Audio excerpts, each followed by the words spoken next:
What I'm talking about today is a book about civil rights. And the title is The Official United States Civil Rights Trail, What Happened Here Changed the World. And people are a little surprised even when I told Bob Riley that I was going to do a campaign on civil rights. He said, "Why are you going to do that?" And I said, "Well, Alabama, just like any family, you inherit the reputation, good or bad, of people who came before you." And I said, Alabama has kind of a checkered career when it comes to civil rights. And we need to show people that Alabama has changed. What most people didn't know is that Alabama had been doing a little bit of civil rights marketing for 20 years before then. And it happened under the governorship of George Wallace. In 1982, when George Wallace was running for what turned out to be his last term, he was behind.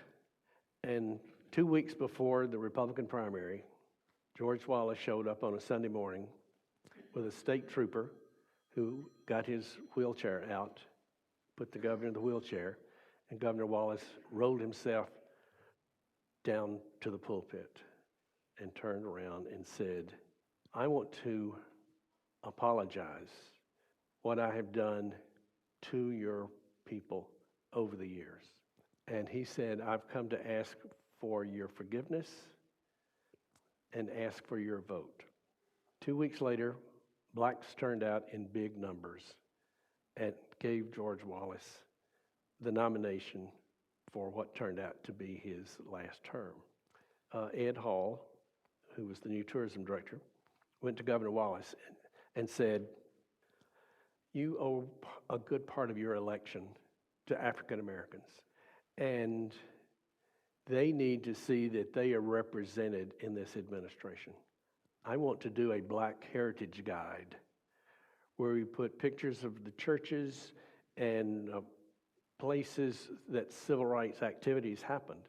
And Governor Wallace agreed to do that.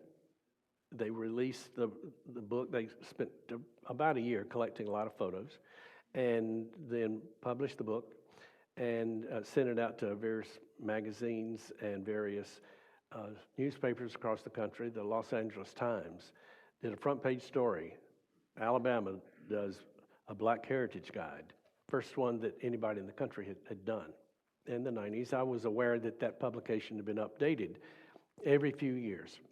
But when I got there, I thought, this is an outdated publication because it addresses Black history, but it doesn't address civil rights. We had a great website with the various states, and I decided that we needed more than, the Civil Rights Trail should be more than just a website.